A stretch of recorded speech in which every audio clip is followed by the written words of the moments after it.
सुप्रभात बच्चों, कैसे हैं आप सब।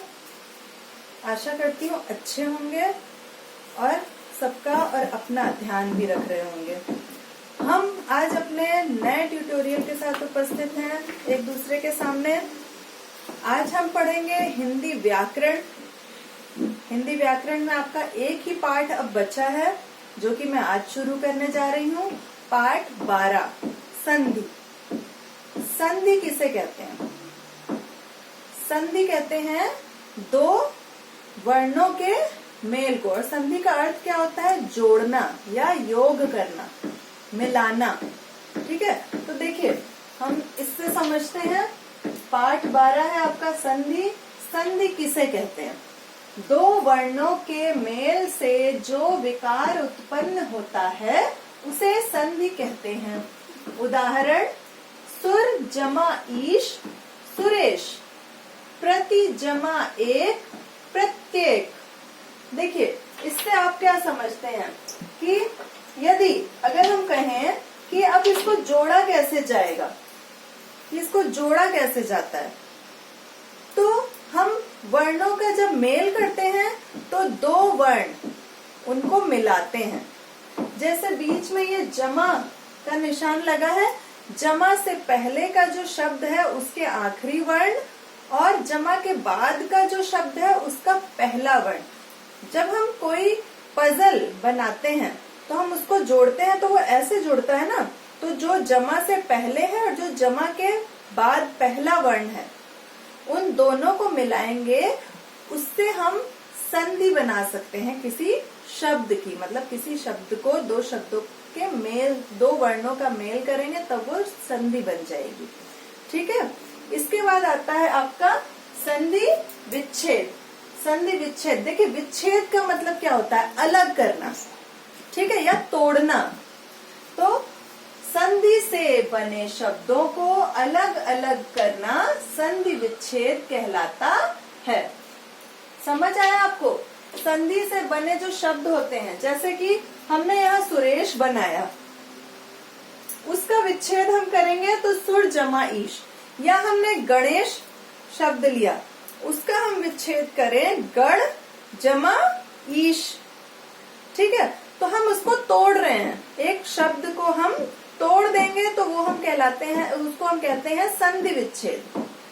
ठीक है, इसके बाद संधि के भेद। अब संधि के भेद कैसे होते हैं कि जब हम वर्ण को जोड़ने से बनती है संधि, तो वर्णों के अनुसार ही हम संधि के 3 प्रकार बताते हैं। मतलब 3 प्रकार होते हैं। वर्णों के अनुसार संधि के 3 भेद हैं।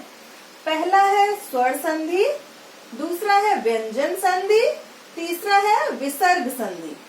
ठीक है, अब स्वर संधि आपके सिलेबस में है, आपकी क्लास में संधि में सिर्फ स्वर संधि है, व्यंजन और विसर्ग नहीं है, तो आप सिर्फ स्वर संधि ही पढ़ेंगे। अब स्वर संधि में क्या होता है? स्वर और स्वर मिलाया जाता है। जो दो वर्ण मिलाए जाते हैं उसमें होता है दोनों तरफ स्वर। ठीक है, जैसे जब आपके स्वर कितने होते हैं? 11। ठीक है, स्वर 11 होते हैं। उसके बाद आप उन्हीं 11 स्वरों में से जब हम जमा के पहले के वर्ण से आखिरी स्वर ले रहे हैं और जमा के बाद के शब्द से पहला वर्ण ले रहे हैं, उसको हम जोड़ रहे हैं, तो वो दोनों वर्ण क्या होंगे? स्वर। तो वो होगी स्वर संधि। ठीक है, इतना आपको समझ आ गया? संधि किसे कहते हैं? दो वर्णों के मेल को। ठीक है, उसे हम संधि कहते हैं। संधि विच्छेद किसे कहते हैं? किसी शब्द को दो भागों में विभक्त करना या तोड़ना संधि कहलाता है। ठीक, संधि के भेद कितने हैं? वर्णों के अनुसार संधि के 3 भेद हैं। पहला स्वर संधि, दूसरा व्यंजन संधि और तीसरा विसर्ग संधि। आज के भाग में हम इतना ही पढ़ेंगे। इसके बाद स्वर संधि जब हम समझाएंगे अपने अगले ट्यूटोरियल में, ताकि एक ही दिन में हम समझाएंगे तो आपको समझ नहीं आएगा, आपके लिए थोड़ा टफ हो जाएगा। तो हम स्वर संधि जब आपकी समझाएंगे तो वो हम अगले ट्यूटोरियल में। आज के ट्यूटोरियल के लिए इतना ही। तब तक के लिए सब अपना ध्यान रखेंगे। और हाँ, डाउट क्लासेस में सबको जरूर आना है, डाउट्स अपने क्लियर करने हैं।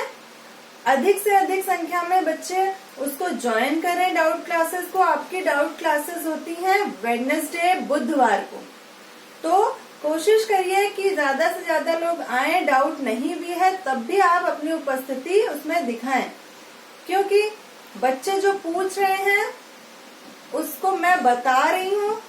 आपकी भी रिवीजन होगा, आपके लिए अच्छा है हर तरीके से। ठीक है, तो आप जरूर डाउट क्लासेस को ज्वाइन कीजिए। तब तक के लिए धन्यवाद ना, ध्यान रखिएगा।